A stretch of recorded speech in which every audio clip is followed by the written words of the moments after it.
امام بخاری سے زیادہ عربی ادب کا کوئی ماہر نہیں تھا.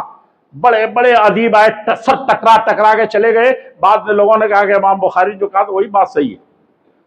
نحوی ہو, صرفی ہو, گرامر کی جتنی باتیں ہیں اور خاص طور پر ڈکشنری کی, اور بخاری نے کہہ دیا تو سارے ادیب آگے پیچھے گھومتے گھومتے کہا کہ یہ تو امام بخاری کہاں, ایسے ہی نہیں کہ ان کی آنکھ واپس ہوئی تھی ان کی اماں کی دعا سے بچپنے میں, ان کی بصارت جو تھی آنکھ لوٹ کر کے آئی تھی, تو رات کی چاندنی میں وہ پوری بخاری لکھتے تھے اور پڑھا تھا, ضرورت ہی نہیں تھی چراغ. اس سے 100 گنا زیادہ پیدائشی طور پر ان کے دل کی روشنی تھی. سمجھ رہے ہیں کیسے تھے وہ؟ عرب تھے کیا وہ؟